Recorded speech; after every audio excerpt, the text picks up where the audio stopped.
जय हिंद, नमस्कार दोस्तों। क्रांति बैच 2.0 में एक बार फिर से आप सभी लोगों का स्वागत है, जहां पर मैं अभी फिलहाल आपको पॉलिटी पढ़ा रहा हूं और पॉलिटी के अंदर ये 8वें नंबर का लेक्चर है। अर्थात इससे पहले 7 लेक्चर जो है मैं पढ़ा चुका हूं।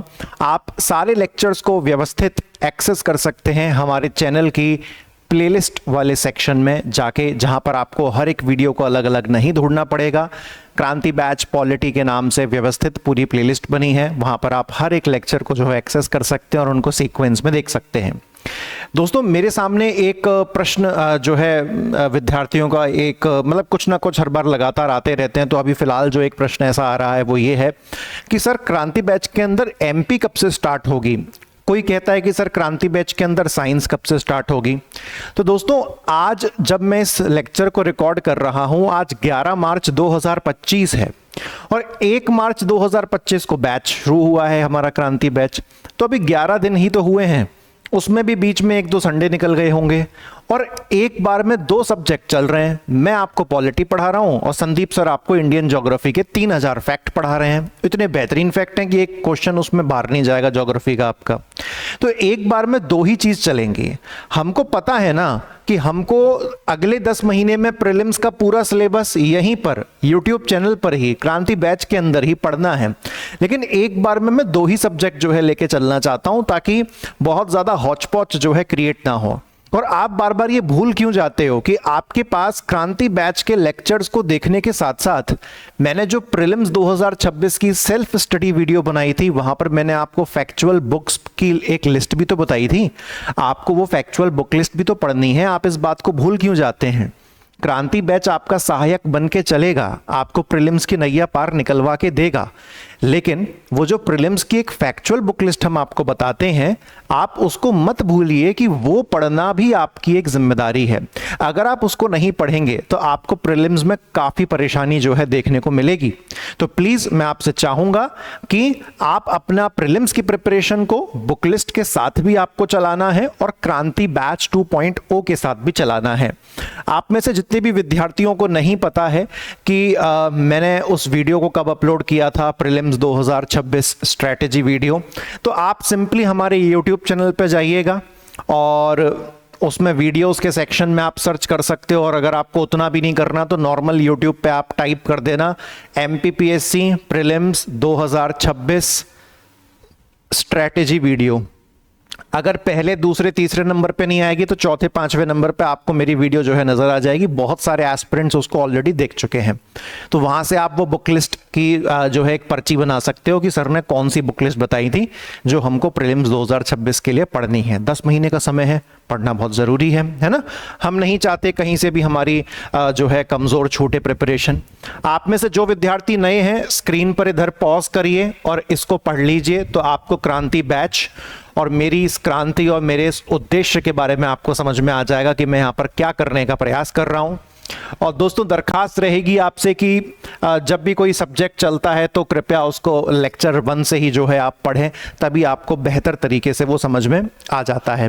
तो अगर आपको याद हो तो लास्ट लेक्चर में जो हमारा सफर था, हम मौलिक अधिकार लगातार पढ़ रहे थे और मैंने आपसे कहा था कि मैं जो आपको पॉलिटी पढ़ाता हूं वो स्ट्रिक्टली लक्ष्मीकांत किताब पर ही आधारित पढ़ाता हूं, क्योंकि मुझे सबसे अच्छी किताब वही लगती है और हर क्वेश्चन वहीं से ही बन के आता है। जो लोग कहते हैं कि लक्ष्मीकांत से अब क्वेश्चन नहीं बनते, तो या तो हो सकता है कि ऐसे लोग 5 बार यूपीएससी निकाल चुके होंगे, या फिर इनको पॉलिटी के बारे में कुछ भी नहीं पता। तो 2 ही टाइप के लोग इस तरह की बातें कर सकते हैं। अन्यथा जिन्होंने एग्जाम्स निकाले हैं और जो टीचर्स खुद लक्ष्मीकांत की किताब से पॉलिटी वर्ड टू वर्ड पढ़ाते हैं अपनी नॉलेज का उपयोग करके, उनको पता है कि इस किताब की कीमत, परंतु टीचर का दायित्व है कि इस किताब को जब वो अपने विद्यार्थियों को समझाए तो सरल भाषा को उपयोग करते हुए समझाए, ताकि क्वेश्चन जो है फंसे।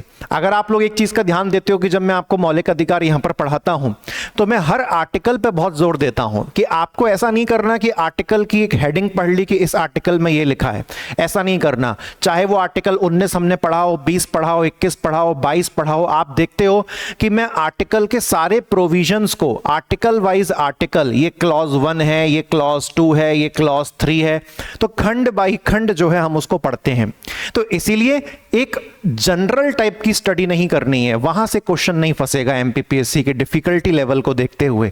एक बिल्कुल विशिष्ट तैयारी जो है करनी है, और जहां जहां मैं आपको आर्टिकल्स पे जोर देने के लिए कहता हूं, आपको उन पर बिल्कुल उसी तरह से अपने रजिस्टर में आपको नोट डाउन करना है। ठीक है, चलिए।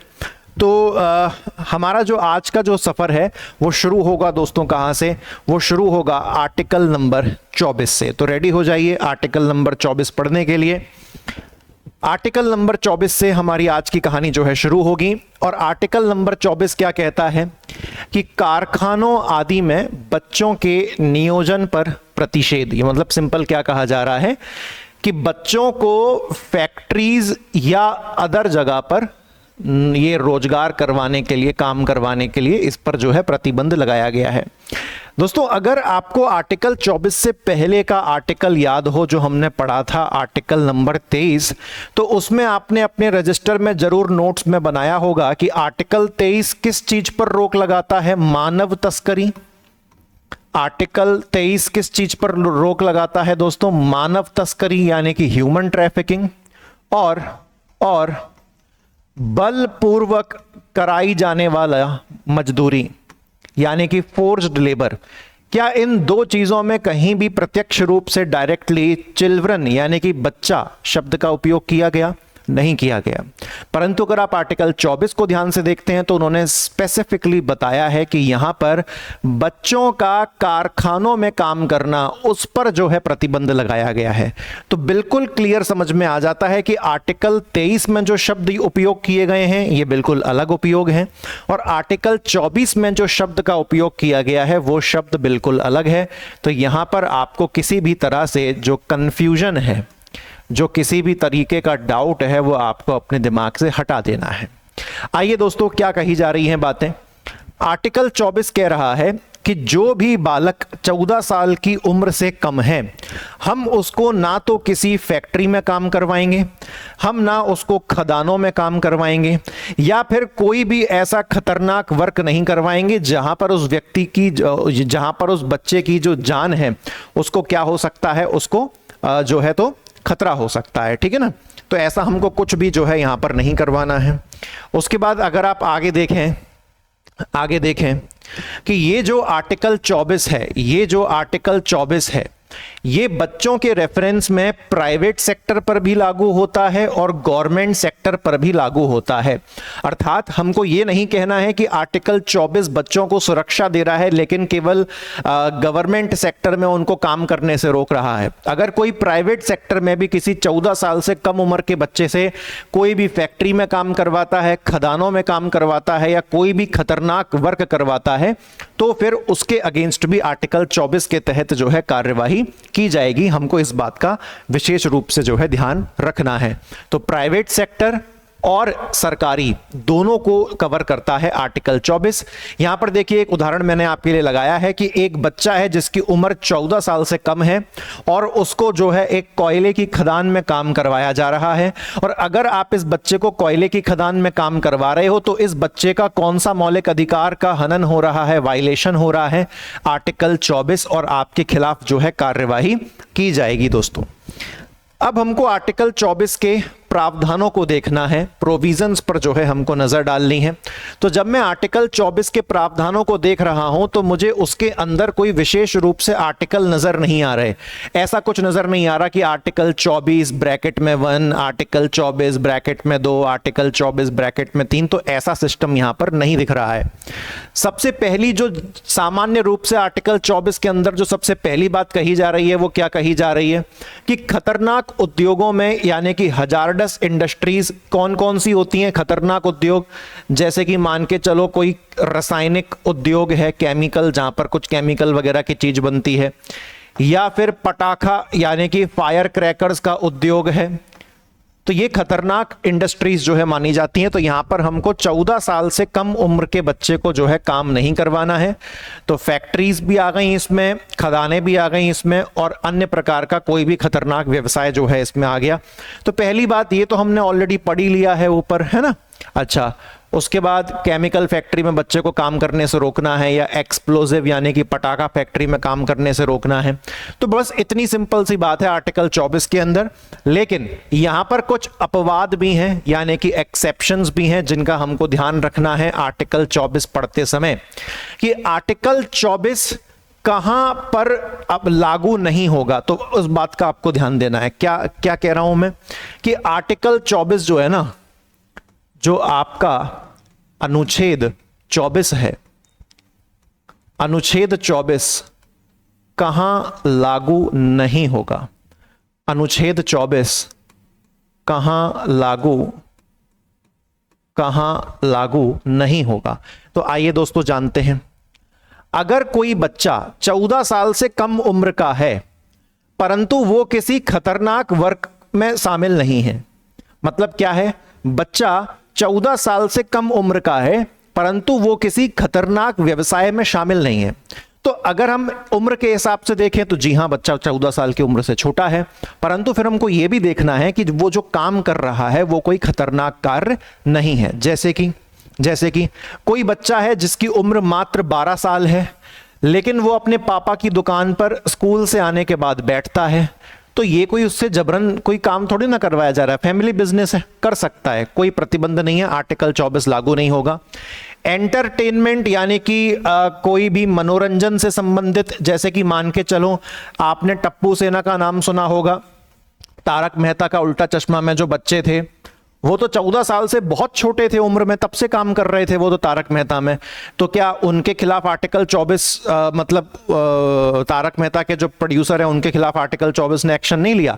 तो भैया वो एंटरटेनमेंट इंडस्ट्री है, उसमें कोई जान का खतरा थोड़ी ना हो रहा है। एक मिनट रुकिएगा, वो एक एंटरटेनमेंट इंडस्ट्री है, उसमें कोई जान का खतरा किसी प्रकार का थोड़ी ना हो रहा है, तो वहां पर इस बात की इजाजत है। या फिर कोई कला संबंधित मामला, यानी कि आर्ट रिलेटेड एक्टिविटीज, कोई बच्चा है 5 साल का है लेकिन बहुत अच्छा पेंटर है, पेंटिंग का काम करता है और वो अपनी पेंटिंग्स को सेल करके पैसा भी कमा रहा है 5 साल की उम्र से, तो यहां पर ऐसे इनडायरेक्टली आपको नहीं देख लेना है कि 14 साल से कम उम्र का बच्चा है तो बस खत्म कहानी, अब तो कंप्लेंट कर दो जो भी इसको काम करवा रहा है। नहीं, पहली बात तो उस बच्चे की सहमति पूछी जाती है कि वो अपनी इच्छा से कर रहा है या नहीं, और फिर दूसरी चीज ये देखी जाती है कि वो जो काम कर रहा है कहीं वो खतरनाक तो नहीं है। अगर कोई बच्चा ये कह रहा है कि मैं अपनी इच्छा से काम कर रहा हूं लेकिन वो पटाखा फैक्ट्री में काम कर रहा है, तो हम उसको काम नहीं करने देंगे क्योंकि वो खतरनाक व्यवसाय है। अगर कोई बच्चा 10 साल का उम्र का है और वो किसी ढाबे पर काम कर रहा है, वहां पर वो पानी सर्व करने का काम करता है, अपनी इच्छा से कर रहा है, तो वो उसको अदालत नहीं मना करेगी, करने देगी। समझ रहे हैं आप बात को? तो बस कार्य जो है कैसा नहीं होना चाहिए, खतरनाक नहीं होना चाहिए। अगर खतरनाक कार्य नहीं है, 14 साल से कम उम्र का बच्चा है, काम कर सकता है, कोई दिक्कत नहीं है, ठीक है। हालांकि वो अपनी मर्जी से काम कर रहा हो, इस बात को भी ध्यान में रखना है। उसके बाद आप ये देखें, लिखा हुआ है, लिखी हुई है बात, आपको ये अपवाद पढ़ते समय इस बात का ध्यान देना है कि ये अपवाद अर्थात ये एक्सेप्शंस सिर्फ तभी लागू होंगे बशर्ते ये चाइल्ड लेबर एक्ट 1986 का उल्लंघन ना करें। ये चाइल्ड लेबर एक्ट 1986 का क्या ना करें, उल्लंघन ना करें। जस्ट अ सेकंड दोस्तों, 1 मिनट रुकिएगा, तार फंस रहा है बार बार। ओके, ठीक है, बस हमको इस बात का ध्यान रखना है कि जो चाइल्ड लेबर एक्ट है 1986 का, उसका उल्लंघन नहीं होना चाहिए, यानी कि हम उससे जबरन काम ना करवाएं। भले ही वो 14 साल से कम उम्र का है, कोई दिक्कत नहीं है, हम उससे जबरन काम नहीं करवा रहे, वो खुद अपनी इच्छा से काम कर रहा है। और अगर वो खुद अपनी इच्छा से काम कर रहा है और जो काम है वो खतरनाक भी नहीं है, तो फिर इस एक्ट का उल्लंघन भी नहीं होगा, ठीक है। बस इतना हमको याद रखना है। अब देखिए, एक चाइल्ड है, मूवीज में काम कर रहा है, आप देखते हैं बच्चे कितनी छोटी छोटी उम्र से मूवीज में काम करते हैं, तो ठीक है, 14 साल से छोटा है ना, कोई बात नहीं।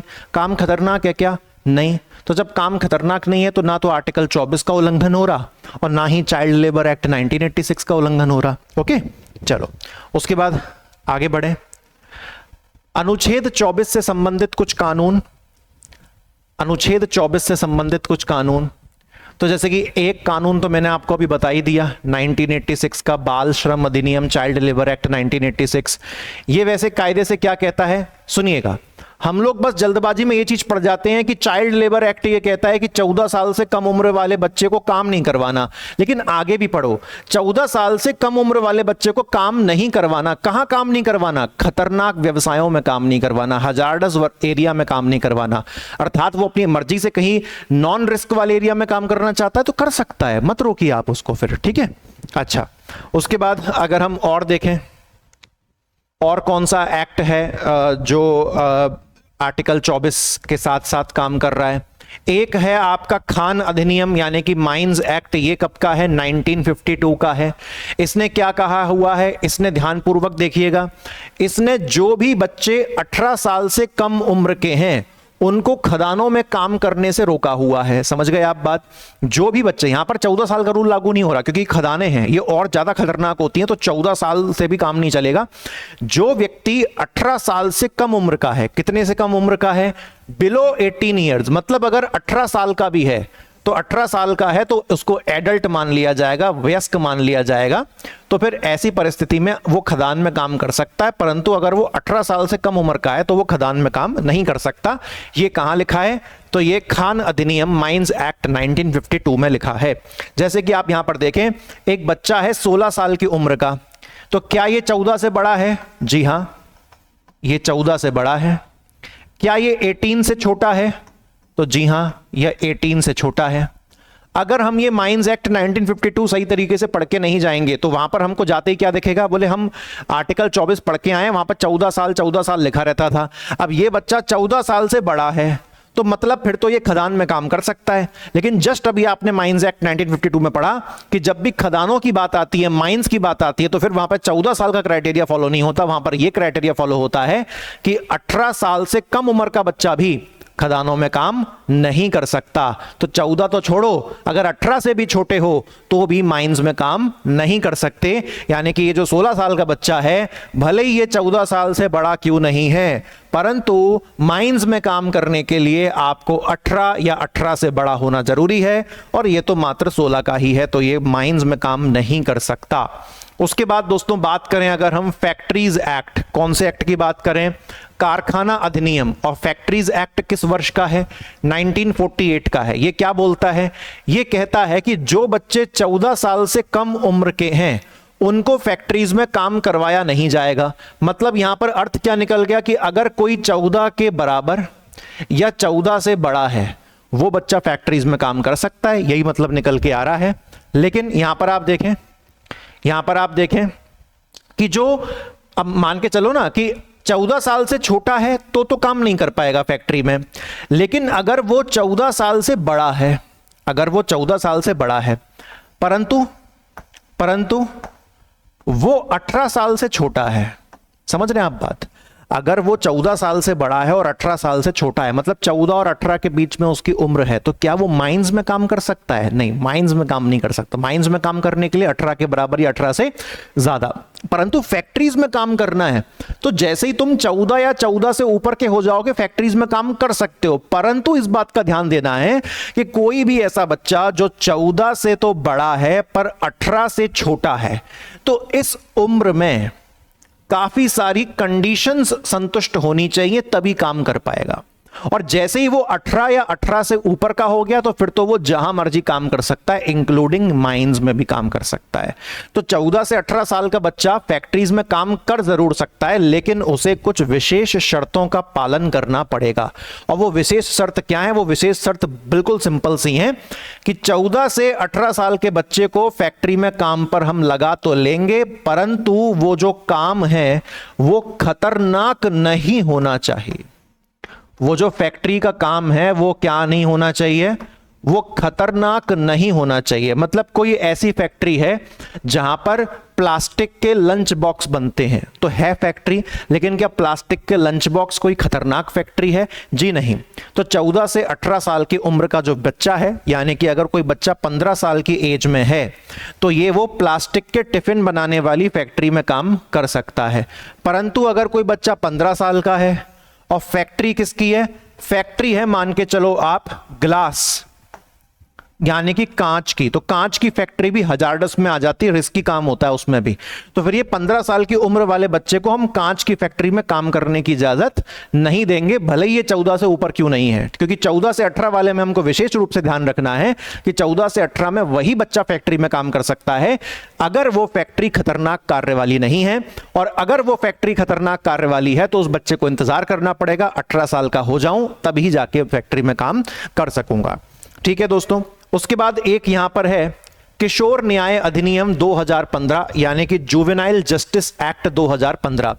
दोस्तों जुवेनाइल जस्टिस यहां पर जो इसका मतलब है ना, मतलब वो लोग, वो बच्चे जो 18 साल से कम उम्र के हैं। ठीक है, अब यहां पर समझना, यहां पर दो टाइप के बच्चे कवर होते हैं ना, यहां पर दो टाइप के बच्चे कवर होते हैं, यहां पर दो टाइप के बच्चे, यहां पर दो टाइप के बच्चे कवर होते हैं दोस्तों, यहां पर दो टाइप के बच्चे कवर होते हैं। कौन से दो टाइप के बच्चे कवर होते हैं देखिएगा, एक बच्चा होगा जो पीड़ित होगा, एक बच्चा होगा जो क्या होगा, पीड़ित, जिसके साथ अन्याय हुआ है, और एक बच्चा कौन होगा, एक बच्चा होगा कन्विक्टेड, यानी कि जिसके खिलाफ दोष सिद्ध हो चुका है, जिसके खिलाफ क्या हो चुका है, जिसके खिलाफ दोष सिद्ध हो चुका है। समझ रहे हैं आप बात को? तो ये एक्ट दोनों को सुरक्षा दे रहा है। अब आप कहोगे सर जो पीड़ित बच्चा है उसको सुरक्षा देता है, तो बात समझ में आती है, लेकिन जिसने अपराध किया है उसको मतलब क्या है कि सुरक्षा दी जा रही है। तो सुनिएगा, हमारा जो भारत का कानून है पता है क्या कहता है? भारत का कानून ये कहता है कि अगर कोई अपराधी 18 साल से कम उम्र का है, अगर कोई अपराधी 18 साल से कम उम्र का है तो हम उसको बच्चे की कैटेगरी में रख रहे हैं। ठीक है, और अगर हम उसको बच्चे की कैटेगरी में रख रहे हैं तो भले ही हम उसको बच्चे वाली जेल में ही क्यों ना भेज दें, पर हमारा लक्ष्य उसको सजा देना नहीं होगा, हमारा लक्ष्य उसको रिहैबिलिटेशन यानी कि उसको सुधारना होगा, उसके जीवन को बेहतर बनाना होगा। यह हमारे देश का कानून कहता है। समझ में आ रही है बात आपको? परंतु अगर वो बच्चा बहुत ही बड़ा अपराध किया हुआ है तो फिर उसको सजा भी एक एडल्ट के बराबर, एक वयस्क के बराबर ही दी जाएगी। ये खास कंडीशन है, इसका भी हमको विशेष रूप से ध्यान रखना है। ठीक है, तो यहां पर आप देख रहे हैं मैंने, क्योंकि यहां पर वो चीज इतनी क्लियरली मेंशन नहीं हो रही है, लेकिन यहां पर मैंने बता दिया है कि जो जुवेनाइल जस्टिस एक्ट है, किशोर न्याय अधिनियम 2015, ये दोनों ही बच्चों पर लागू होता है, जो बच्चा विक्टिम है अर्थात पीड़ित है, और जो बच्चे के खिलाफ कन्विक्टेड यानी कि दोष सिद्ध हो चुका है, दोनों के लिए इसको तो पूरी तरीके से सुरक्षा मिलती है। इस वाले को बच्चे की जेल में डाल के सुधार करवाया जाता है, और अगर ये खतरनाक अपराध करके बैठा है, कोई बहुत बड़ा अपराध करके बैठा है, तो फिर तो इसको बड़ी वाली जेल के हिसाब से ही ट्रीट किया जाएगा। क्लियर हो गई बात? चलिए जी, लेकिन यहां पर ये जुवेनाइल जस्टिस एक्ट क्या कह रहा था? बड़ी सिंपल सी बात कह रहा था कि अगर तुम किसी बच्चे से किसी खतरनाक काम को करवाते हो, अगर तुम किसी बच्चे से किसी खतरनाक काम को करवाते हो तो हम तुमको दंड देंगे, खत्म काम। अगर तुमने किसी बच्चे से पटाखा फैक्ट्री में काम करवाया तो वो बच्चा क्या हुआ, इस केस में पीड़ित हुआ, और जो बच्चा पीड़ित है तो उसको तो मिलेगी क्या कहते हैं, सुरक्षा, और जिसने उसको पीड़ित बनाया है उसको मिलेगी सजा। क्लियर हो गई बात? चलेंगे दोस्तों आगे। यहां पर कुछ महत्वपूर्ण सुप्रीम कोर्ट के केस हैं, जैसे कि एक केस है MC Mehta versus state of Tamil Nadu, 1996 का केस है। और इस केस में क्या कहा गया है? इस केस में सुप्रीम कोर्ट ने फैसला दिया है। क्या फैसला दिया था 1996 में? तो सुप्रीम कोर्ट ने कहा था कि जितने भी खतरनाक उद्योग होते हैं वहां पर बाल श्रम यानी कि चाइल्ड लेबर को क्या किया जाए, बैन किया जाए, और सरकार को यह निर्देश दिए कि जो भी बच्चे इस तरह के खतरनाक उद्योगों में काम कर रहे हैं उन्हें वहां से बचाकर उनको शिक्षा और साथ ही साथ पुनर्वास यानी कि रिहैबिलिटेशन दी जाए। ठीक है, फिर एक यहां पर दोस्तों एक केस है बचपन बचाओ आंदोलन वर्सेस यूनियन ऑफ इंडिया। यह केस लेटेस्ट है, 2016 का है। यहां पर क्या कहा गया? यहां पर यह कहा गया, यहां पर सुप्रीम कोर्ट ने देखिए कितनी बढ़िया बात कही। सुप्रीम कोर्ट ने दोस्तों यहां पर यह कहा कि कोई भी बच्चे को ऐसा काम ना करवाया जाए कोई भी बच्चे को ऐसा काम ना करवाया जाए जहां पर उसकी शिक्षा पर असर आए, जहां पर उसके स्वास्थ्य पर असर आए और जहां पर उसके मेंटल ग्रोथ पर यानी कि मानसिक विकास पर असर पड़े। समझ रहे हैं आप बात को? क्यों कहा सुप्रीम कोर्ट ने? क्योंकि सुप्रीम कोर्ट को पता है कि जो आर्टिकल 21A है वो किस बात की गारंटी देता है? फ्री और कंपलसरी एजुकेशन। कितने से कितने साल के बच्चों के लिए? 6 से 14 साल के बच्चों के लिए। और अगर कोई 6 से 14 साल का बच्चा है तो सरकार उसको फ्री शिक्षा देने के लिए पूरी तरीके से कमिटेड है। और फिर भी अगर उस बच्चे को किसी काम करने के चक्कर में उसकी शिक्षा प्रभावित हो रही है तो सुप्रीम कोर्ट ने ऐसे काम पर बच्चों को जो है रोक लगा दी है कि अगर किसी बच्चे की शिक्षा प्रभावित हो रही है किसी भी तरीके से तो फिर ऐसा काम उस बच्चे से ना करवाया जाए। ठीक है, लेकिन अब यहां पर भी केस सुन लो। बच्चा सुबह सरकारी स्कूल में पढ़ने जाता है और शाम को मोमोज का ठेला लगाता है, तो इस परिस्थिति में उसको इजाजत मिल जाएगी। ठीक है ना, क्योंकि उसकी शिक्षा वहां पर प्रभावित नहीं हो रही है। उसके बाद दोस्तों हम बढ़ेंगे कहां आगे? आर्टिकल 23 और 24 बहुत प्यारे तरीके से हम लोगों ने कंप्लीट करे और 23 तो खैर पिछले लेक्चर में ही हो गया था। अब हम यहां पर आर्टिकल 25 को पढ़ेंगे दोस्तों। आर्टिकल 25 आपको धर्म की स्वतंत्रता यानी कि फ्रीडम ऑफ रिलीजन देता है और यही सबसे अच्छी खूबसूरती है भारतीय संविधान की कि भारतीय संविधान हर प्रकार के धर्म को पूरी तरीके से स्वतंत्रता देता है और आपको इतनी ज्यादा फ्लेक्सिबिलिटी किसी दूसरे देश में नहीं मिलेगी। हालांकि वो बात अलग है कि लोग धर्म के नाम पर उसके बावजूद भी दंगे कर लेते हैं, परंतु यहां पर किसी भी तरह की जो है स्वतंत्रता पर रोक नहीं लगाई है संविधान ने, जितना हो सकता उतना दिया है। आर्टिकल 25 गारंटी देता है कि आप जिस धर्म को मानना चाहें आप उस धर्म को मान सकते हो। अभी मैं आपको इसको डिटेल में जो है पढ़ाऊंगा। ठीक है, अब ये देखिए, ये जो आर्टिकल है आर्टिकल 25 ये हर व्यक्ति पर अप्लाई होता है, चाहे वो हमारे देश का नागरिक हो या हमारे देश का नागरिक ना हो। क्योंकि मैंने आपको बताया है 15, 16, देखो पढ़ा पढ़ा के आपके दिमाग में चिपका दूंगा। 15, 16, 19, 29, 30 केवल यही वो आर्टिकल हैं जो सिर्फ और सिर्फ किसके लिए हैं? सिटीजन्स यानी कि देश के नागरिक के लिए। क्या इन सब में कहीं 25 आता है? नहीं। मतलब 25 केवल नागरिकों के लिए नहीं है, 25 जो है वो नागरिक और प्लस गैर नागरिक दोनों के लिए है। अब हम एक काम क्या करते हैं, डिटेल में इसको समझते हैं, एक एक प्रावधान इसका समझेंगे, लेकिन उससे पहले एक छोटा सा एग्जाम्पल आपके लिए यहां पे लगाया है कि एक हिंदू धर्म का व्यक्ति है तो वो भगवान शिव की पूजा कर सकता है। अगर कोई एक क्रिश्चियन है, ईसाई धर्म का है, तो वो ईसा मसीह को फॉलो कर सकता है और इस बात पर कैसी भी रोक नहीं लगाई जाएगी। लेकिन जब बीता हुआ जो 2024 का क्रिसमस निकल के गया तो उसमें बहुत ही शर्मनाक हरकतें देखने को मिली। कुछ सो कॉल्ड हिंदू जिनको हिंदू का हा भी नहीं पता, अगर उनसे कोई धार्मिक ग्रंथ उठा के पूछ लिया जाए तो हो सकता है उसके बेसिक बात में भी वो सब फंस जाएंगे। उनसे अगर 4 वेद के नाम भी पूछ लिए जाएं तो वो 2 का भी बता दे, बहुत बड़ी बात हो जाएगी। लेकिन ऐसे सो कॉल्ड युवा नेता सड़कों पर निकल निकल के ऐसे लोगों को परेशान कर रहे थे जो सेंटा क्लॉज के कपड़े पहन के घूम रहे थे। अब सेंटा क्लॉज के कपड़े पहन के घूमने से तुम्हारी कौन से धर्म को खतरा हो रहा है? ऐसे फर्जी वाले हिंदू न जाने पिछले 1-2 साल में कहां से पैदा हो गए हैं। हम भी पूर्ण रूप से हिंदू हैं, हमारे धर्म को तो एज सच सेंटा क्लॉज के कपड़े देख के कभी नुकसान नहीं हुआ। इनफैक्ट हमारे स्कूल में तो 25 दिसंबर को जब क्रिसमस के आयोजन होते थे हम सबको टॉफीज मिलती थी, चॉकलेट्स मिलती थी। वहां पर तो ये भी नहीं देखा जाता था कौन किस धर्म का है। मुसलमान बच्चे को भी टॉफी बांटते थे स्कूल वाले, हिंदू धर्म वाले को भी बांटते थे, और जो टर्बन पहनता था, जो सिख होता था, उसको भी टॉफी बंटती थी, और जो क्रिश्चियन बच्चे होते थे उनको भी टॉफी बंटती थी।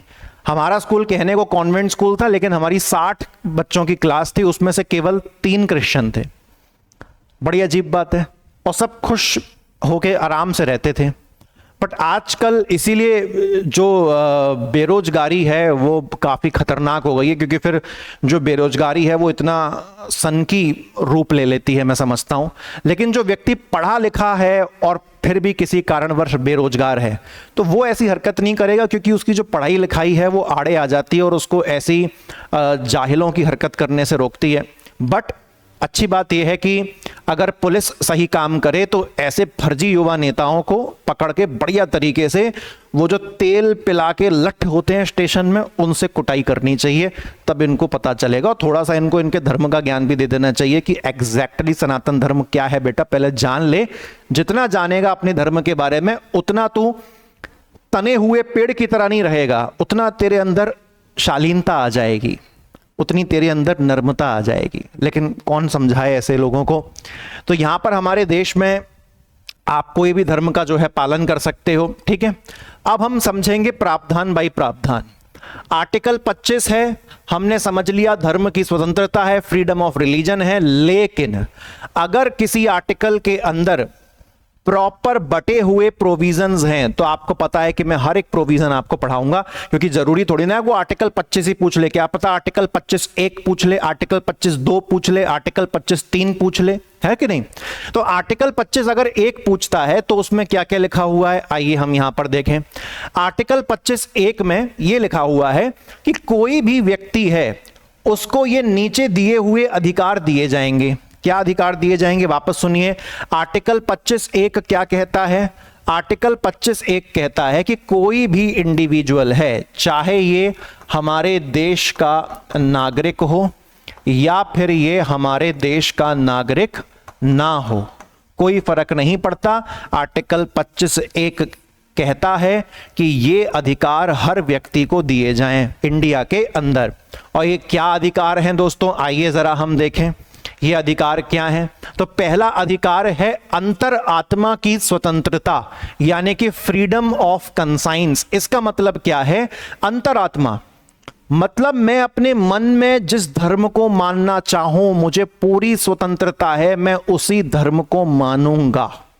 खत्म हो गई बात कि किसी भी धर्म को मानने या ना मानने की स्वतंत्रता। इसीलिए कहा जा रहा है आपकी अंतरात्मा की स्वतंत्रता, कि मन से आप जिसको मानना चाहते हो, जिस धर्म को, जिस भगवान को, आप उसको मानो, कोई रोक टोक नहीं है किसी भी प्रकार की, ठीक है। अगला देखिए, अगला देखें यहां पर।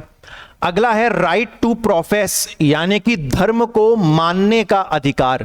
राइट टू प्रोफेस, धर्म को मानने का अधिकार क्या होता है? आप देखो, कंफ्यूज मत होना, दोनों में अलग चीज है। जैसे कि क्या बोल रहा है कि जो ये पहला वाला है ना, अंतरात्मा की स्वतंत्रता, फ्रीडम ऑफ कंसाइंस, ये कहता है कि मैं अपने मन में जो मानना चाहूं मैं उसको मान सकता हूं, कोई मुझे रोकेगा नहीं। ये जो सेकंड वाली चीज है राइट टू प्रोफेस, इसका मतलब यह है कि मैं अपने मन में जिसको भी मानता हूं मैं उसका नाम इस जग में बता सकता हूं, कोई मुझे रोकेगा नहीं। कोई मुझे इस बात से कहने से नहीं रोक सकता कि मैं इस धर्म को या इस भगवान को मानता हूं। तो जिसको मैं अपनी अंतरात्मा में मानता हूं मैं उसी का नाम पूरे जग में बता सकता हूं, मैं उसका नाम डिक्लेयर कर सकता हूं कि मैं फलाने धर्म को, फलाने भगवान को मानता हूं। कितना क्लियर हुआ? उसके बाद तीसरी चीज क्या है? राइट टू प्रैक्टिस, यानी कि धर्म का अभ्यास करने का अधिकार। अब देखिए, अंतर आत्मा में मैं मान चुका हूं, मैंने लोगों को जग जाहिर बता दिया है, अब वक्त है कि उस धर्म को मैं क्या करूं? प्रैक्टिस करूं, यानी कि उस धर्म में जो अनुष्ठान है वो करूं, उस धर्म में जो पूजा है वो करूं। तो ये सारी चीजों को कहते हैं हम राइट टू प्रैक्टिस, ठीक है। अब अगला क्या है? राइट टू प्रोपेगेट, यानी कि धर्म का प्रचार। रिपीट करेंगे, धर्म को अपने मन में मान लिया, अपने मन में माने हुए धर्म को हमने सबको बता दिया, हमने अपने धर्म के अनुसार अभ्यास कर लिया, प्रैक्टिस कर लिया, पूजा कर ली, पाठ कर लिया, अनुष्ठान कर लिए। अब चौथी चीज क्या है कि मुझे जिस धर्म का प्रचार मैं करना चाहता हूं मैं उस धर्म का प्रचार कर सकता हूं। कल को मैं अगर कोई महासभा बुलाना चाहूं अपने धर्म की तो मैं बुला सकता हूं, क्योंकि वो मेरा धर्म का प्रचार करने का तरीका है। हालांकि नीचे अभी इस पर कुछ रेस्ट्रिक्शंस आएंगे कि आपके धर्म के प्रचार की वजह से अगर कोई सड़क ब्लॉक हो रही है या आपका धर्म का प्रचार ये कहता है कि गाड़ी को तेज तेज चलाना है, या आपका धर्म का प्रचार अगर ये कहता है कि जब बाइक की रैली निकले तो पूरी सड़क को ब्लॉक करके बाइक के हॉर्न धका-धक बजाए जाना है, तो ये नहीं है, ये आप जन व्यवस्था को खराब कर रहे हैं। तो फिर आपके धर्म के प्रचार को रोक दिया जाएगा पुलिस के द्वारा।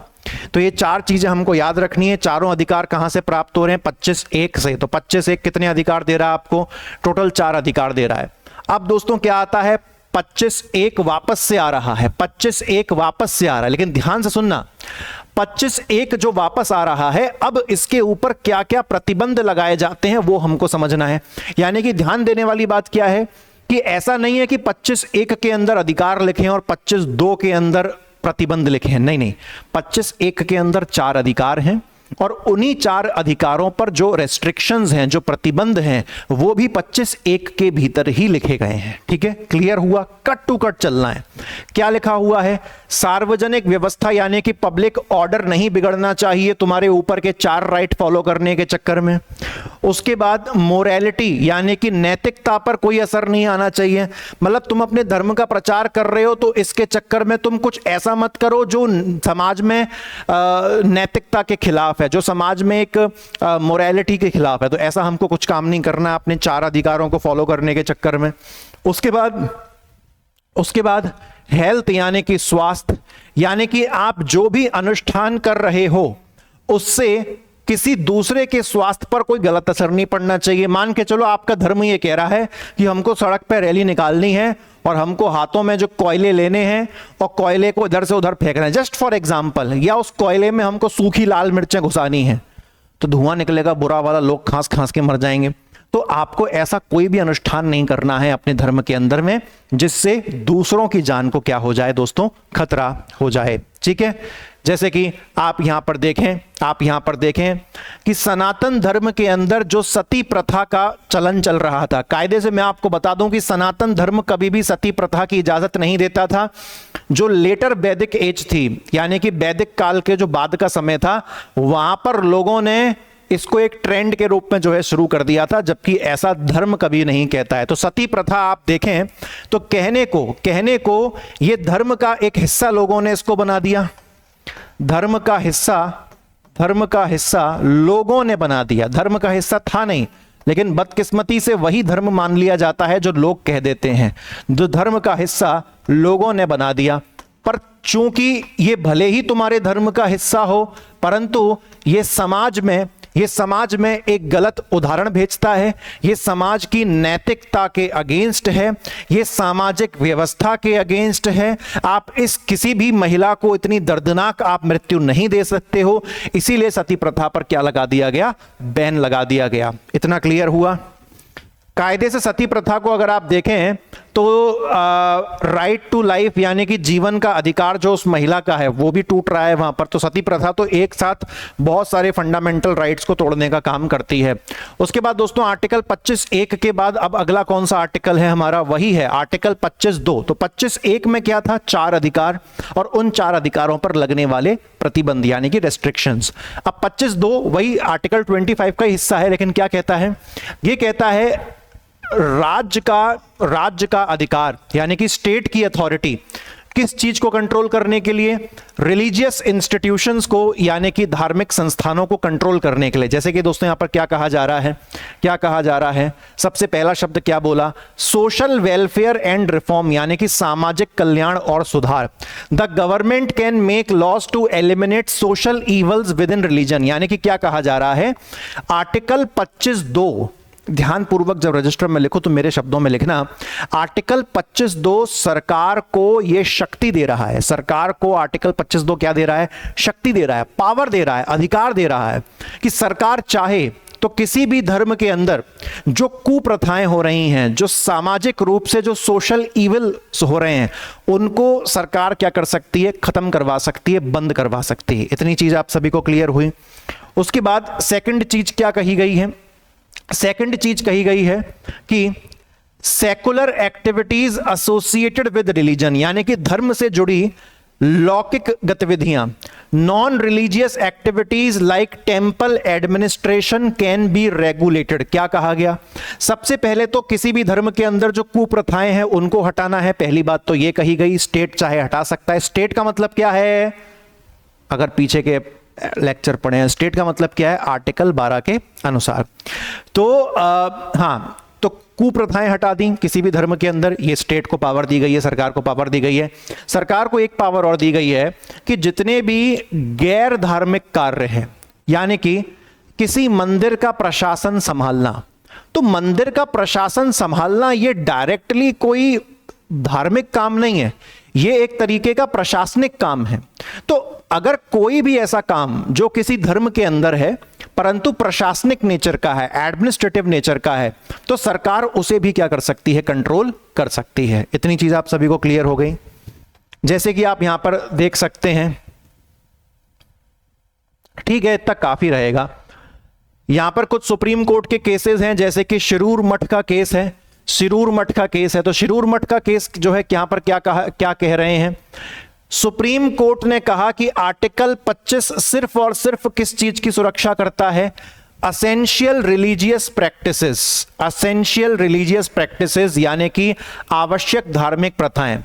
The government can not interfere in purely religious practices but can regulate non religious activities. दोस्तों क्या कहा गया, अभी जो जस्ट आपने आर्टिकल 25(2) में सेकंड नंबर का पॉइंट पढ़ा है कि सरकार भले ही तुम्हारे धार्मिक कार्य में दखलंदाजी नहीं दे सकती, परंतु तुम्हारे धार्मिक कार्य के भीतर जो तुम प्रशासनिक कार्य कर रहे हो वहां पर सरकार दखलंदाजी दे सकती है। ये कहां लिखा है, आर्टिकल 25(2) के सेकंड पॉइंट में लिखा है, अभी हमने पढ़ा। तो ये जो मैटर निकल के आया था ना, ये इसी केस से निकल के आया था 1954 के शिरूर मठ केस से, कि भले ही ठीक है हम तुम्हारे धर्म में नहीं घुसेंगे, सरकार कहती है, लेकिन तुम अपने धर्म के अंदर जो प्रशासनिक कामकाज कर रहे हो, जैसे कि तुम्हारा जो मठ बना हुआ है या तुम्हारा मंदिर बना हुआ है या तुम्हारी मस्जिद बनी हुई है या तुम्हारा चर्च बना हुआ है, तो इसका प्रशासन ये हमारे दायरे में आएगा, क्योंकि ये गैर धार्मिक कार्य है, नॉन रिलीजियस वर्क है, अर्थात ये एक एडमिनिस्ट्रेटिव नेचर का वर्क है, प्रशासनिक स्तर का जो है कार्य है, तो हम इस पर कंट्रोल कर सकते हैं। तो ये फैसला शिरूर मठ केस से निकल के आया। उसके बाद यहां पर दोस्तों एक और केस है, नाम है बिजॉय इमैनुअल केस 1986। यहां पर क्या कहा गया, सुप्रीम कोर्ट ने कहा कि किसी बच्चे को, किसी स्टूडेंट को national anthem to sing the national anthem violate their religious freedom. मतलब क्या कहा गया, छात्रों को राष्ट्रीय गान गाने के लिए मजबूर करना उनकी धार्मिक स्वतंत्रता के अधिकार का उल्लंघन है। बहुत खतरनाक केस है कि मतलब हम किसी को राष्ट्रगान गाने के लिए मजबूर भी नहीं कर सकते। भाई ऐसा संविधान है इस देश का, इतना फ्लेक्सिबल संविधान है इस देश का कि किसी को जरा सी भी खरोच ना आ जाए। तो राष्ट्रगान, नेशनल एंथम गाना अगर तुम ना भी गाओ तो कोई तुमको फोर्स नहीं कर सकता, लोग तुम्हारे ऊपर चढ़ जाएंगे कि भाई क्यों नहीं गा रहा, परंतु ये कानून के विरुद्ध नहीं है, क्योंकि नेशनल एंथम गाना, राष्ट्रगान गाना, ये एक तरीके से हमारी मौलिक कर्तव्य है, फंडामेंटल ड्यूटी। और आपको पता है कि जो मौलिक कर्तव्य होते हैं वो लीगलाइज्ड नहीं होते। मतलब कैसे नहीं होते, मौलिक कर्तव्य को अगर तुम ना भी निभाओगे तो भी सरकार तुम्हारे ऊपर कोई केस या कानून तुम्हारे ऊपर कोई केस नहीं कर सकता है। ठीक है, तो कोई अगर बच्चा राष्ट्रगान नहीं गाना चाह रहा है तो वो नहीं गाएगा, आप उसको फोर्स नहीं कर सकते। सबरीमाला मंदिर का एग्जाम्पल याद है, मैंने आपको पढ़ाया था जब मैं आपको अस्पृश्यता यानी कि अनटचेबिलिटी का केस पढ़ा रहा था, तो मैंने बताया था कि मंदिर के जो वहाँ पर जो भी उसके मैनेजर्स थे, जितने भी पुजारी थे, उन्होंने कह दिया था कि जो महिलाएं अपने पीरियड्स में होती हैं, पीरियड्स का मतलब यहाँ पर वो नहीं है कि जब पीरियड्स आ रहे हैं, मतलब अपनी पीरियड वाली साइकिल में होती है। कोई भी जो गर्ल होती है लगभग 14 साल की उम्र से वो साइकिल स्टार्ट होनी शुरू हो जाती है कि महीने में एक बार पीरियड्स आएंगे, और मैक्सिमम 50 या 55 साल तक वो साइकिल जो है जाती है। ठीक है, तो फिर ये समझ लो तुम कि 14 से 55 साल की ये जो उम्र हो गई, इस उम्र की महिलाएं सबरीमाला मंदिर में घुस ही नहीं सकती। एक तरीके से ये समझ लो 14 साल से छोटी वाली आएंगी या 50-55 साल से बड़ी वाली आएंगी। तो ये एक तरीके से गलत हो गया। जबकि आप लोगों के यहाँ हो सकता है ये चलन चलता हो कि जब भी लड़की पीरियड आते हैं उसके, तो उसको पूजा करने से मना किया जाता है या उसको किचन में खाना बनाने से मना किया जाता है। अब इसके अलग अलग कारण हो सकते हैं। लोगों से सिर मारना मतलब मूर्खता ही है, मैं समझता हूं कि क्योंकि जिसको जो मानना है वो तो मान के ही रहेगा। तो बेसिकली तुम जिस जगह से निकल के आते हो तो तुम भी एक तरीके से क्या हो गए, तुमको तो फिर जीवन भर कहीं पूजा नहीं करनी चाहिए, क्योंकि तुम भी वहीं से निकल के आए हो जिसको तुम अभी ये कह रहे हो कि इस टाइम पर आप जो है मत जाइए। बल्कि जो साइंस इसके पीछे है, या जो प्राचीन लोगों ने जब इस चीज के लिए मना किया था, तो पता है क्यों मना किया था? क्योंकि जब पीरियड्स आते हैं तो कोई भी महिला जो है उसका ब्लड लॉस बहुत होता है, जिसकी वजह से वो कमजोर हो जाती है, उसके अंदर एनर्जी की कमी हो जाती है। और चूंकि उसके अंदर एनर्जी की कमी हो गई है, तो इसीलिए उसे किचन में प्रवेश करवाना थका देने वाला काम है, उसके अंदर वैसे ही एनर्जी नहीं है। ये कॉन्सेप्ट्स हैं, लेकिन लोगों ने इसको कैसे जोड़ दिया? धर्म से जोड़ दिया। तो भाई अगर कोई लड़की पीरियड्स में है, अगर वो पूजा नहीं कर सकती या उसके किचन में जाने से अशुद्धता फैल जाएगी या कुछ हो जाएगा, तो फिर तो तुम सब, हम सब उसी जगह से निकल के आए हैं। तो उस हिसाब से हमको जीवन भर किसी भी पूजा पाठ या खाने को हाथ लगाने की इजाजत होनी नहीं चाहिए। ये सारे बेतुकी चीजें हैं। आप देखें वेस्टर्न कंट्रीज में, वहां पर लोग पैदा भी होते हैं, खाना भी बनाते हैं, इज्जत से खाते भी हैं, और हमारे देश से ज्यादा प्रगति कर रहे हैं, और हम इन्हीं सब मामलों में फंस के रह जाते हैं। काफी हैरान होने वाली बात है। खैर, सबरीमाला मंदिर का जो केस था, वहां पर सुप्रीम कोर्ट ने हर उम्र की महिलाओं को एंट्री दे दी, हर उम्र की महिलाओं को एंट्री दे दी। और ये जो हर उम्र की महिलाएं हैं, मैंने आपको बताया कि लगभग 14 से 55 साल की उम्र तक की महिलाओं को रोक लगा रखी थी, लेकिन सुप्रीम कोर्ट ने हर महिला को जो है वहां पर इजाजत दे दी कि आप सब जो है जा सकते हैं, क्योंकि ये आपका फ्रीडम ऑफ रिलीजन के अंदर जो है आ रहा है। ठीक है, आपको धर्म की जो है क्या है दोस्तों, स्वतंत्रता है। उसके बाद आर्टिकल 25 हमारा दोस्तों क्लियर हो गया, पूरी हमने कहानी देख ली आर्टिकल 25 के अंदर। ठीक है, पूरा समझ में आ गया, धर्म की स्वतंत्रता पूरी पढ़ ली हमने। तो आप ऐसा किसी महिला को नहीं कह सकते कि तुम अभी पीरियड वाली साइकिल में हो 14 से 55 साल, तो अभी मान के चलो तुम 20 साल की हो तो 55 के बाद आना। मतलब सोच के भी कैसा लगेगा। तो ये उसका धर्म की स्वतंत्रता है, फ्रीडम ऑफ रिलीजन है, आप उसको मना नहीं कर सकते हो। उसके बाद दोस्तों, उसके बाद आगे हम देखेंगे आगे क्या लिखा हुआ है। अच्छा, आर्टिकल 26 शुरू हो गया है हमारा, तो आर्टिकल 26 हम लोग यहां पर देखेंगे दोस्तों। आर्टिकल 26 क्या कहता है? आर्टिकल 26 धर्म की स्वतंत्रता नहीं कह रहा, आर्टिकल 26 ये कह रहा है धार्मिक मामलों का प्रबंधन करने की स्वतंत्रता, रिलीजियस अफेयर्स को मैनेज करने की फ्रीडम। तो एक हो गया धर्म की स्वतंत्रता, और दूसरा हो गया धार्मिक मामलों को मैनेज करने की, उनका प्रबंधन करने की स्वतंत्रता।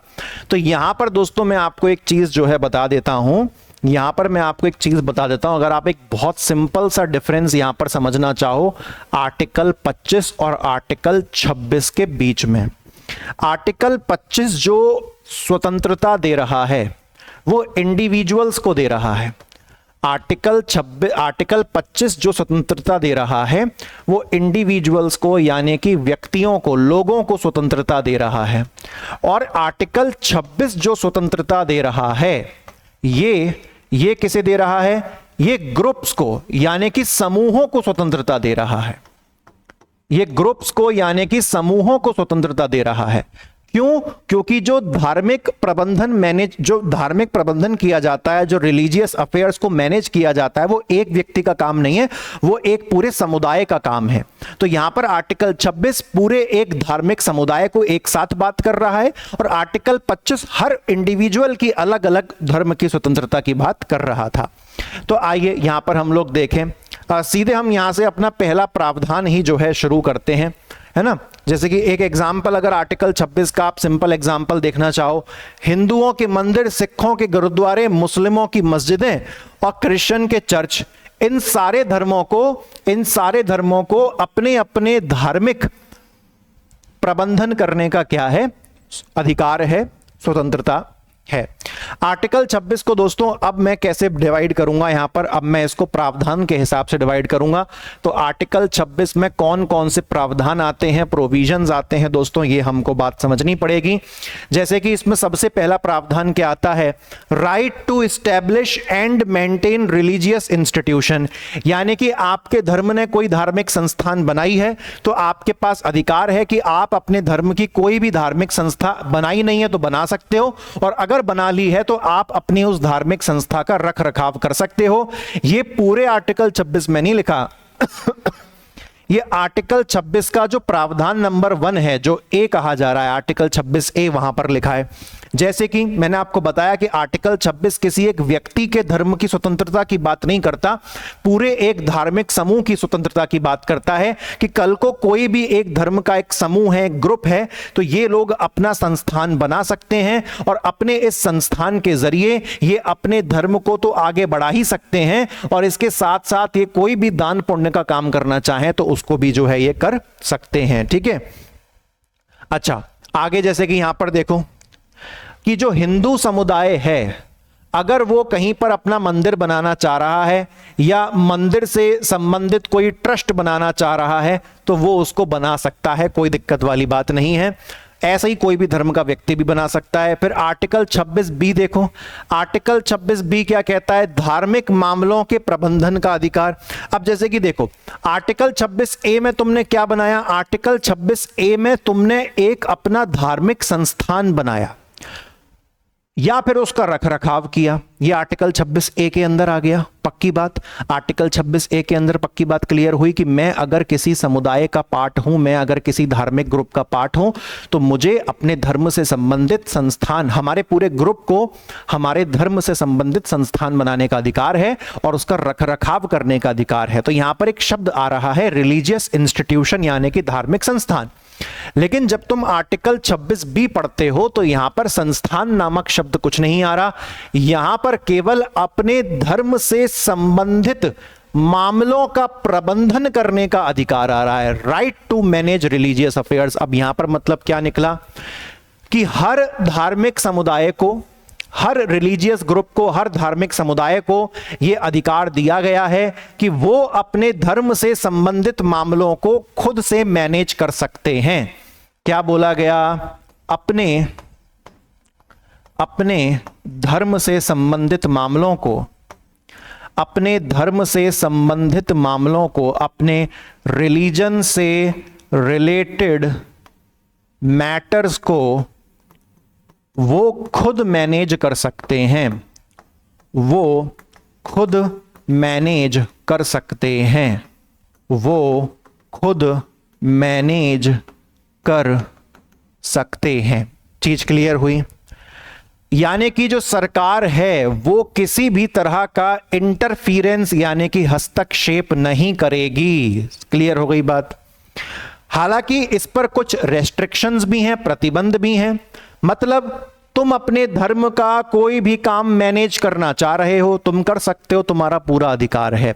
सरकार तुम्हारे इस काम में बिल्कुल भी हस्तक्षेप नहीं करेगी, इंटरफेरेंस नहीं करेगी, बशर्ते तुम्हारे उस मैनेजमेंट के चक्कर में पब्लिक ऑर्डर यानी कि सार्वजनिक व्यवस्था पर असर नहीं आना चाहिए, नैतिकता पर असर नहीं आना चाहिए और लोगों के स्वास्थ्य पर असर नहीं आना चाहिए। बस तुम्हें इस बात का ध्यान रखना है। जैसे कि एक मंदिर की ट्रस्ट है, ट्रस्ट जानते हो ना, जहां पर उस मंदिर से संबंधित सारा पैसा आता है और उस पैसे को कैसे कैसे यूज करना है ये उस ट्रस्ट के जो सदस्य होते हैं वो डिसाइड करते हैं। जैसे कि राम मंदिर बनाया गया तो राम मंदिर के लिए एक ट्रस्ट बनाया गया और उस ट्रस्ट का पूरा काम था कि राम मंदिर के लिए जितना भी पैसा आ रहा है उस पैसे का सही रूप से डिस्ट्रीब्यूशन कैसे किया जाए, उसका मैनेजमेंट कैसे किया जाए, मंदिर में कहाँ क्या चीज निवेश हो रही है उस चीज का भी ध्यान रखा जाए। तो यहां पर अगर कोई मंदिर की ट्रस्ट बनाई गई है तो वो ट्रस्ट अपने जो है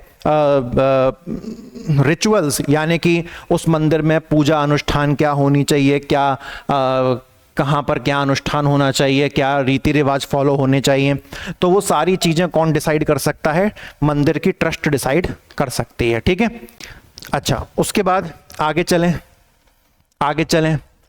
राइट टू ओन। अच्छा मुझे यहीं पर ना लगे हाथ एक बात याद आई कि ये मंदिर की ट्रस्ट ये तो डिसाइड कर रही है कि पूजा पाठ कैसे होगा, रीति रिवाज कैसे होंगे, सारी चीजें, लेकिन अगर इस मंदिर के ट्रस्ट से संबंधित कोई प्रशासनिक कार्य हुआ, दोस्तों अभी हमने पीछे पढ़ा, अगर इस मंदिर के संबंध में कोई प्रशासनिक कार्य हुआ, कोई एडमिनिस्ट्रेटिव वर्क हुआ, तो स्टेट चाहे यानी कि सरकार चाहे, स्टेट चाहे यानी कि सरकार चाहे तो इसमें क्या कर सकती है?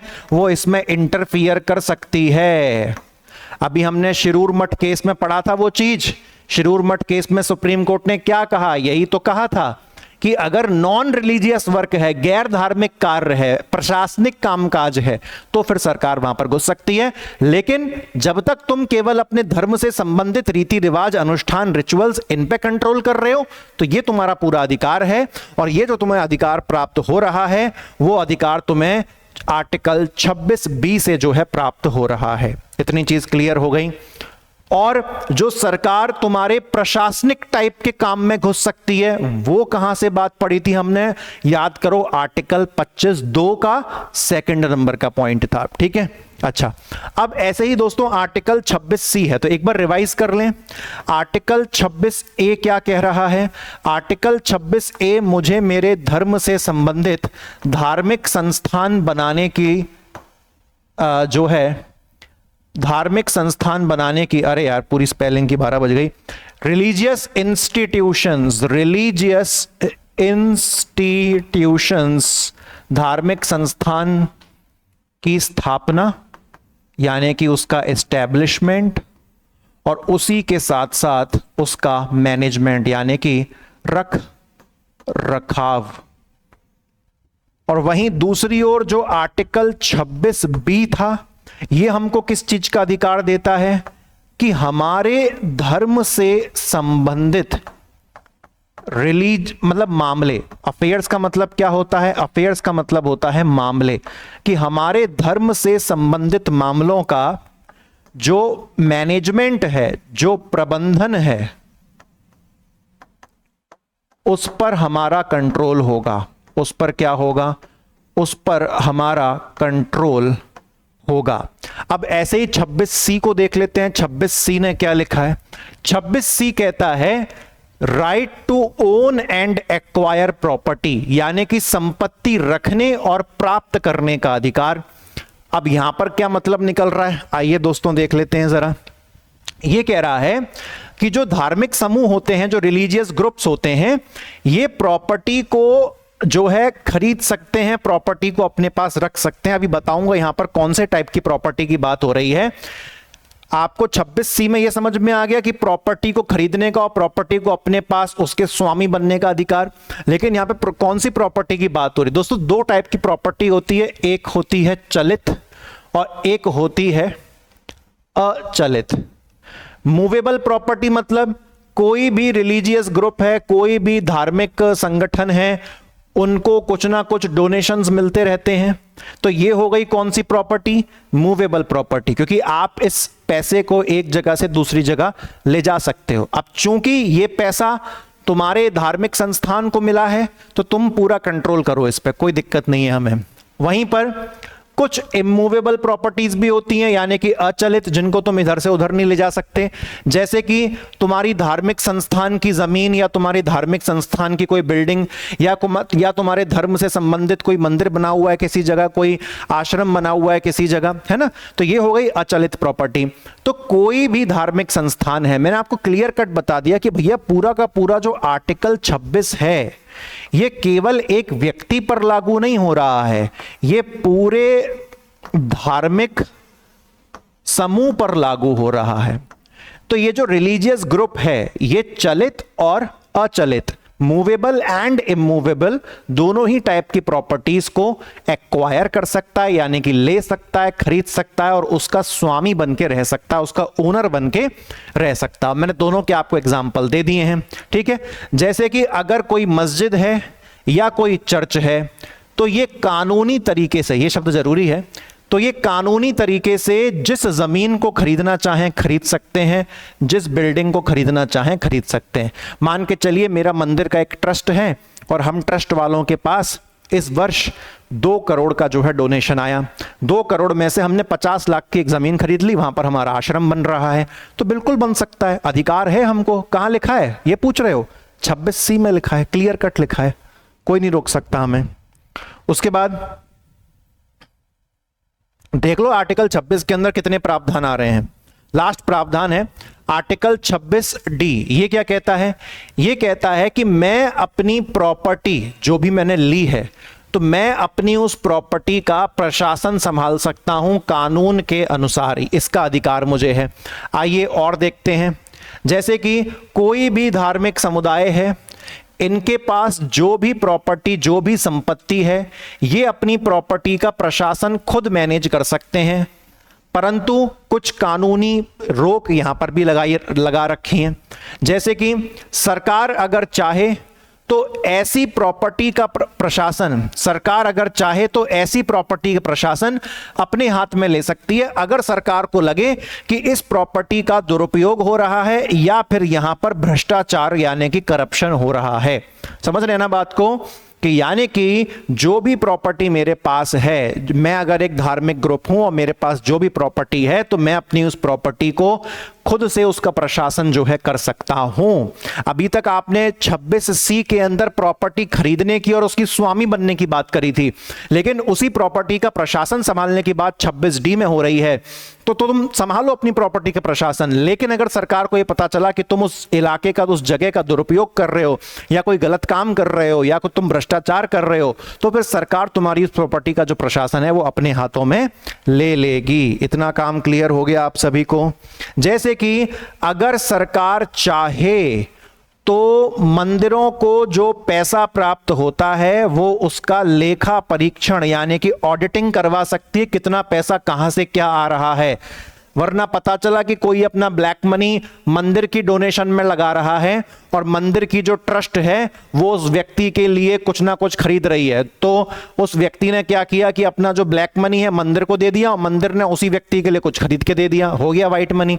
तो ऐसा करने से फिर रोक लग जाती है। ठीक है, तो सरकार अगर कभी प्रीलिम्स के स्टेटमेंट में आ गया कि क्या सरकार मंदिर के फंड का ऑडिट करवा सकती है, लेखा परीक्षण करवा सकती है, बिल्कुल करवा सकती है। ये चीज कौन से आर्टिकल में लिखी है ये पूछ लेगा वो आपको।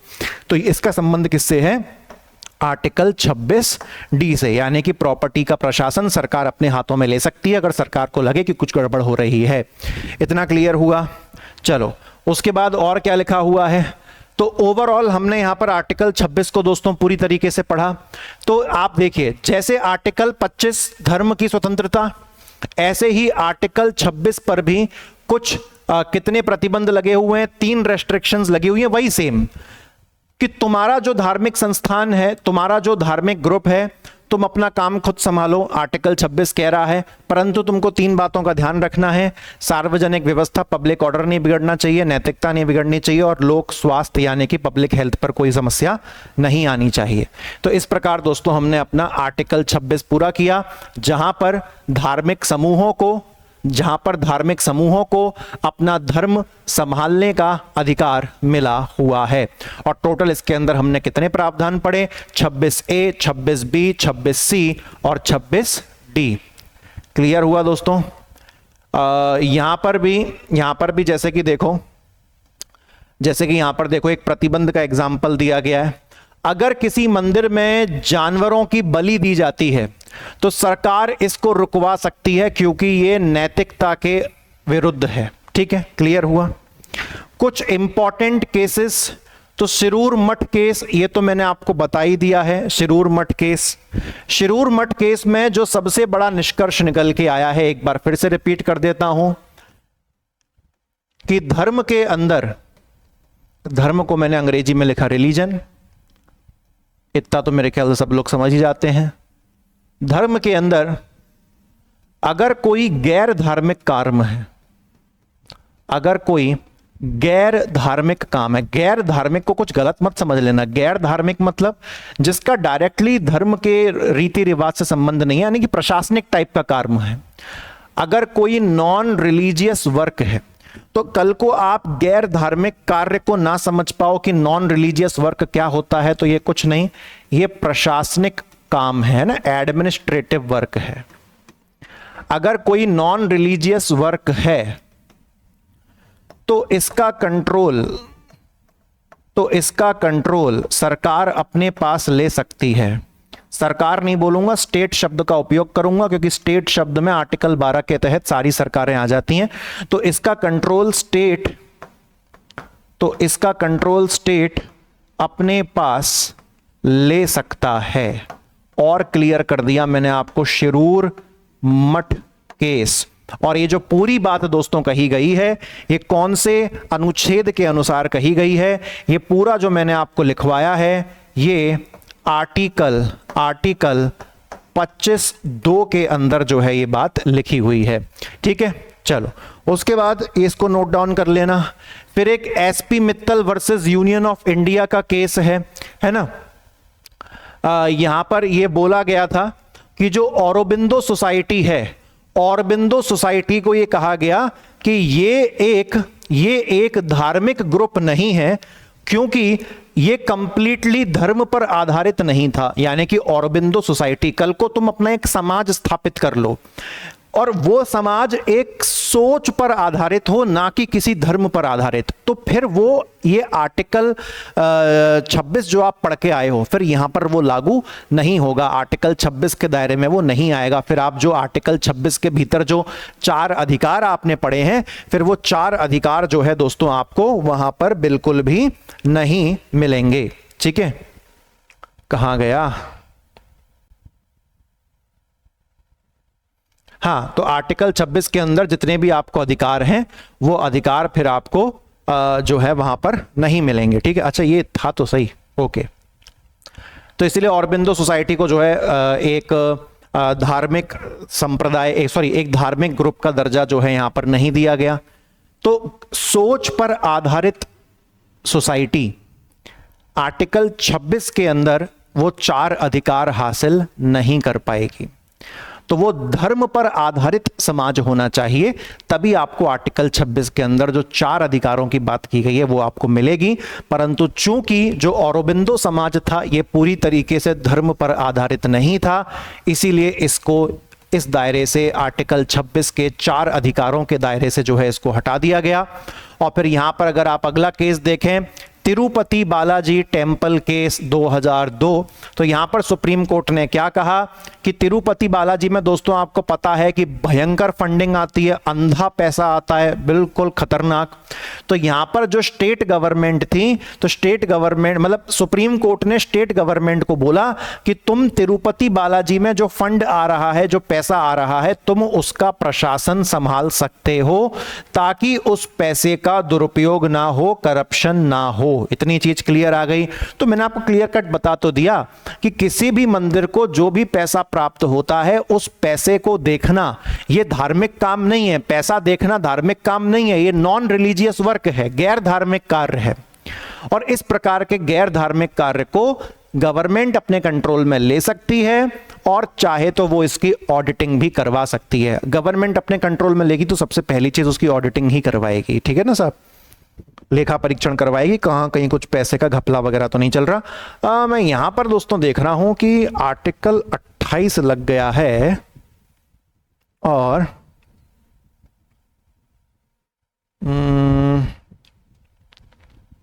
फिर 29 आ गया है, 27 कहां गया?